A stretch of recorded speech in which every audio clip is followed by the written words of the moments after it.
redesigned BA to BF Growler here. We've got a new intake system on the top with a much larger pod filter for much better airflow. We're going to go out the back and fit it and show you guys how to do it.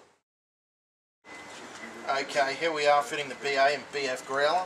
We're going to remove the standard airbox. We take a 7mm socket. We can undo the intake pipe off the airbox. Take this off from the airbox. Okay, the two 8mm bolts holding the airbox in at the top here are just here. We just want to undo them.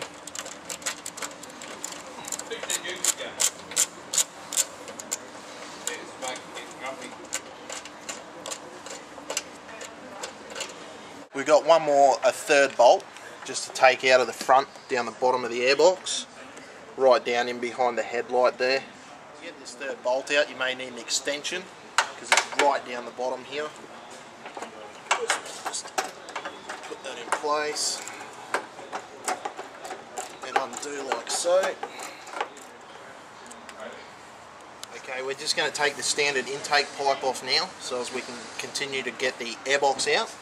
And we have to install an air deflector fin down in the front here. So it's just a Phillips screwdriver or a cordless drill if you have one. Once you've got the screws out, we can lift this out of place. You can take a bit of a wiggle.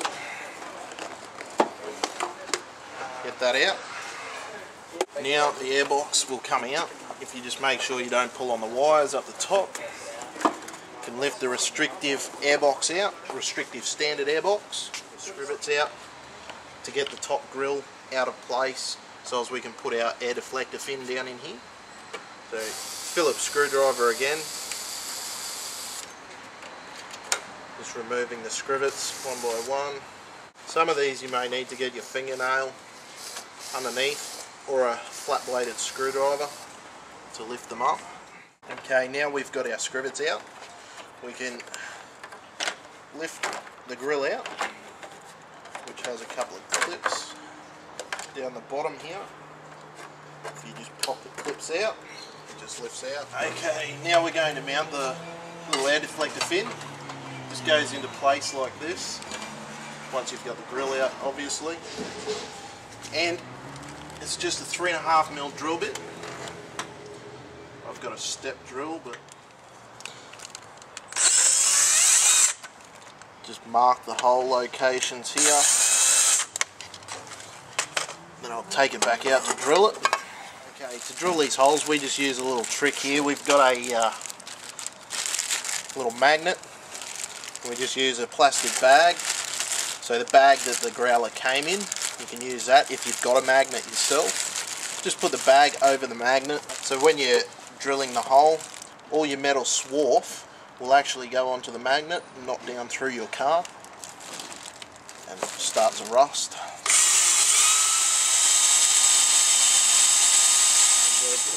After we've put the drilled the two holes, and we've put the bit of nail polish or paint in the holes, we're going to affix the little air deflector fin using the silver screws you got supplied with the kit.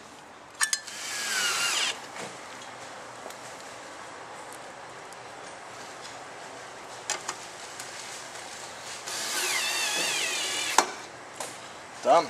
Now we can start putting it back together.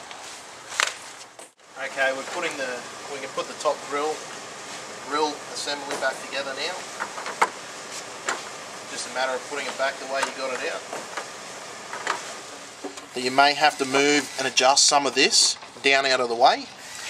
There's normally an aluminium pipe here, but that has been replaced with a rubber hose on this particular vehicle, and it may just need to be pushed down a little bit so as we can fit the airbox in place. Okay, we're just popping the unit into place so as we can mark the holes.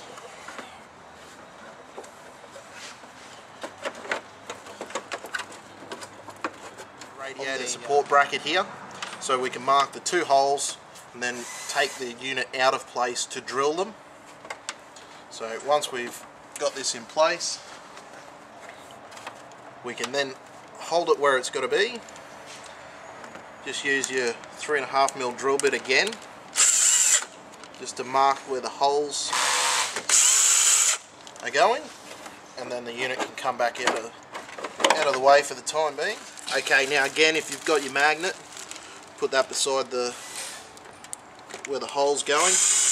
We drill our hole. SS Inductions, we recommend to put a little bit of paint or nail polish in the hole again, just to stop any rust from occurring. Okay, now that we've got the holes drilled, we've got a little bit of paint in there to stop the rust, we can put the airbox back in place. Now we put this into place.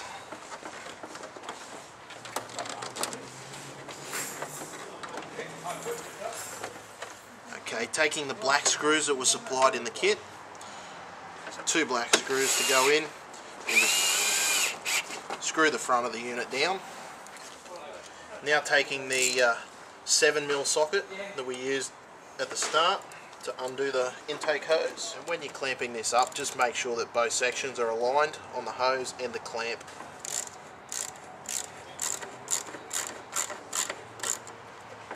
And when doing it up, just firm, but don't over tighten it, because you will do damage to the clamp itself.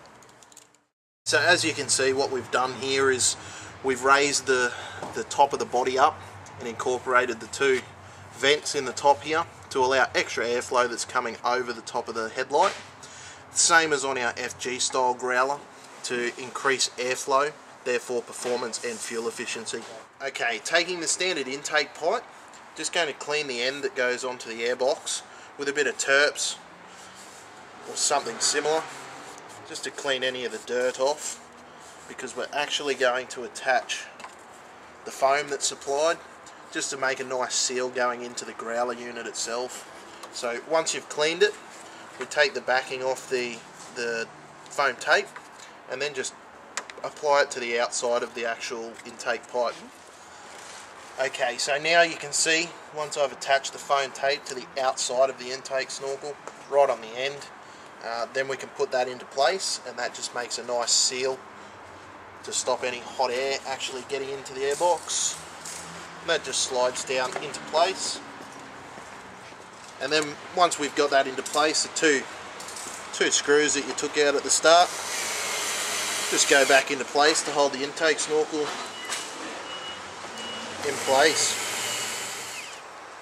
Okay, and now we're just going to put the scrivets back into place for your grill. Okay, so this is a finished product, all in place. And we just want to run over and check and make sure everything's done up nice and tight. Your clamps are on tight, your screws are in place, and everything's all ready to go and not going to fall out. And you're ready to make some more horsepower and use less fuel.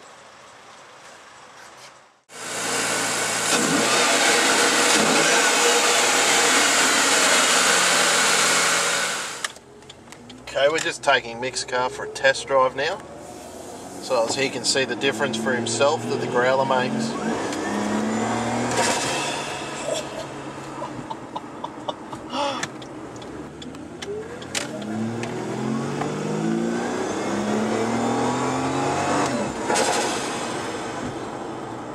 So this is the initial difference that Mick's noticed on his car, but over the next tank or 2 of fuel, the computer will be adjusting the whole time and the gains will go up even more, up to about 16 rear wheel kilowatt gain on this particular vehicle, which is an XR6 turbo.